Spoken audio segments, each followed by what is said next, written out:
വെളിപ്പാട് പുസ്തക പഠനം പാർട്ട് നമ്പർ 49. ദൈവനാമം മഹത്വപ്പെടുമാറാകട്ടെ. വെളിപ്പാട് പുസ്തകം 13-ാം അധ്യായത്തിൽ നിന്നായിരുന്നു നാം കഴിഞ്ഞ ക്ലാസ്സിൽ ചിന്തിച്ചുകൊണ്ടിരുന്നത്. 1 മുതൽ 10 വരെയുള്ളതായ വേദഭാഗത്ത് സമുദ്രത്തിൽ നിന്ന് കയറി വരുന്ന ഒരു മൃഗവും 11 മുതൽ 17 വരെയുള്ള ഭാഗത്ത് കരയിൽ നിന്ന് കയറി വരുന്ന മറ്റൊരു മൃഗത്തെക്കുറിച്ചുമായിരുന്നു ചിന്താവിഷയമാക്കിയത്.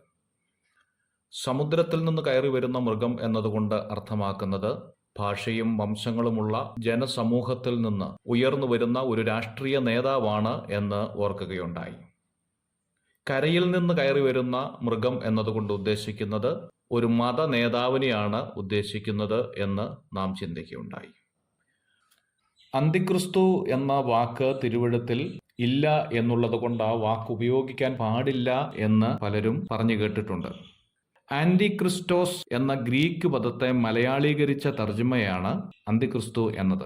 മത്തായിയുടെ സുവിശേഷം 24-ാം അധ്യായത്തിന്റെ 24-ാമത്തെ വാക്യവും മർക്കോസിന്റെ സുവിശേഷം 13-ാം അധ്യായം 22-ാം വാക്യത്തിലും ഒക്കെ ഇത് കാണാൻ സാധിക്കും.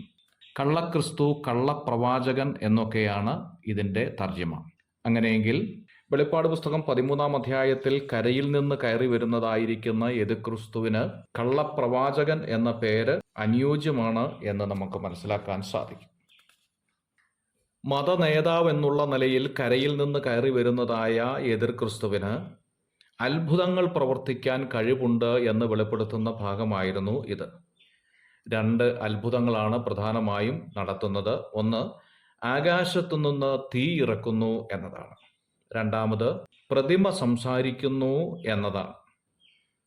തീ ഇറക്കുക എന്നുള്ളത് പഴയ നിയമത്തിൽ മോശയും ഏലിയാവും ചെയ്ത അത്ഭുത പ്രവർത്തികളാണ് എന്നുള്ളത് നമുക്ക് മനസ്സിലാക്കാൻ സാധിക്കും. പുറപ്പാട് പുസ്തകം 9-ാം അധ്യായത്തിന്റെ 24-ാം വാക്യത്തിൽ മോശ മിസ്രൈമിൽ തീ ഇറക്കി എന്ന് കാണാൻ സാധിക്കുന്നു.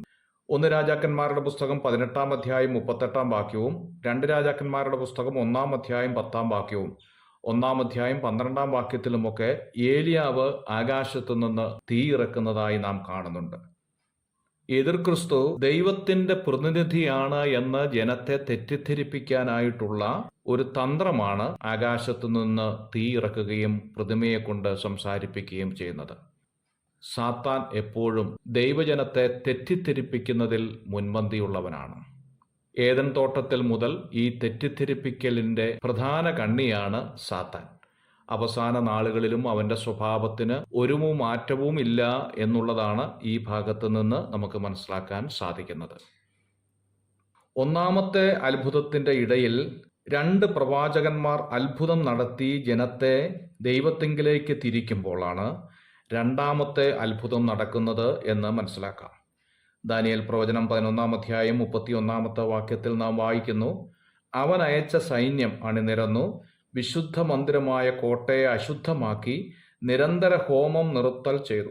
ശൂന്യമാക്കുന്ന മ്ലേച്ഛത ബിംബത്തെ പ്രതിഷ്ഠിക്കും. ദേവാലയം തകർത്ത് അന്തിക്രിസ്തുവിന്റെ പ്രതിമ സ്ഥാപിക്കും. ഈ പ്രതിമയാണ് സംസാരിക്കുന്നത് എന്ന് ന്യായമായി നമുക്ക് ചിന്തിക്കാൻ സാധിക്കും. ദാനിയേൽ പ്രവചനം 8-ാം അധ്യായം 11-ാമത്തെ വാക്യം. ദൈവത്തെ കൂടാതെ ലോകത്തെ ഭരിക്കുവാനുള്ള സാത്താന്റെ ആഗ്രഹവും അതിൻ്റെ ശ്രമവുമാണ് ഈ ഭാഗങ്ങളിലൂടെ നമുക്ക് കാണാൻ സാധിക്കുന്നത്. മത്തായിയുടെ സുവിശേഷം 16-ാം അധ്യായം 1-ാം വാക്യത്തിൽ നാം വായിക്കുമ്പോൾ ആകാശത്തു നിന്നും ഒരു അടയാളം കാണിച്ചു തരണം എന്ന് യഹൂദന്മാർ കർത്താവിനോട് പറയുകയാണ്. യഹൂദന്മാർ അടയാളം അന്വേഷിക്കുന്നവരായിരുന്നു എന്ന് ന്യായമായി ചിന്തിക്കാൻ സാധിക്കും.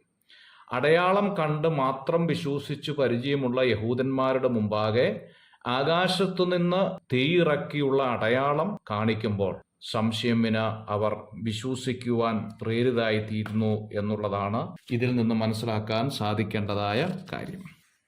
ലോകം ഇന്ന് അത്ഭുതങ്ങളുടെ പുറകെ പോകുന്നു എന്നതിൽ സംശയമില്ലല്ലോ.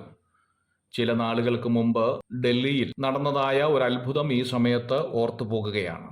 ഗണപതി പാല് കുടിക്കുന്നു എന്നൊരു വാർത്തയാണ് പറഞ്ഞത്. ആ പ്രദേശത്ത് അന്ന് ഒരു കവർ മിൽമ പാലിന് 5 രൂപ മാത്രമേ വിലയുണ്ടായിരുന്നുള്ളൂ അത്രേ. എന്നാൽ വൈകുന്നേരമായപ്പോഴേക്കിന് ഒരു കവറിന് 200 രൂപയ്ക്ക് പോലും കിട്ടാത്ത നിലയിൽ പാലിന് ഡിമാൻഡായി. ചില ദിവസങ്ങൾ കഴിഞ്ഞപ്പോൾ ഗണപതി പാല് കുടിക്കുന്നതിൻ്റെ ശാസ്ത്രീയ വശം മനസ്സിലാക്കാനായിട്ടും ഇടയായി തീർന്നു. യേശുവിൻ്റെ അമ്മയായിരിക്കുന്ന മറിയത്തിൻ്റെ രൂപത്തിൽ നിന്നും തേനിറ്റിറ്റു വീഴുന്നു എന്നുള്ളത് പല വീഡിയോകളിലും നാം കണ്ടിട്ടുണ്ട്. കണ്ണിൽ നിന്ന് കണ്ണുനീർ വരുന്നു, കണ്ണിൽ നിന്ന് ചോര വരുന്നു, കണ്ണിൽ നിന്ന് വെള്ളം വരുന്നു. ഇങ്ങനെയുള്ള കാര്യങ്ങളൊക്കെ കേൾക്കുമ്പോൾ ഒരു നാട് മുഴുവനും ആ പള്ളിയിലേക്കും ബിംബത്തിന്റെ മുമ്പിലേക്കും എത്തുന്നതിൻ്റെ ഉദ്ദേശം അത്ഭുതങ്ങൾ മനുഷ്യനെ ആകർഷിക്കുന്നു എന്നാണ്. എന്നാൽ അത്ഭുതങ്ങളുടെ ഏറ്റവും അത്യുച്ചകോടിയിലേക്ക് ജനങ്ങളെ കൊണ്ടുവരിക എന്നുള്ളതാണ് എതിർക്രിസ്തു ഈ കാലത്ത് നടത്താൻ പോകുന്നത് എന്ന് മനസ്സിലാക്കാൻ സാധിക്കുന്നു. എന്നാൽ അവന്റെ അവസാനം അടുത്തിരിക്കുന്നു എന്നുള്ളത് അടുത്ത ഭാഗങ്ങളിൽ നിന്ന് നമുക്ക് മനസ്സിലാക്കാൻ സാധിക്കുകയാണ്. God bless you.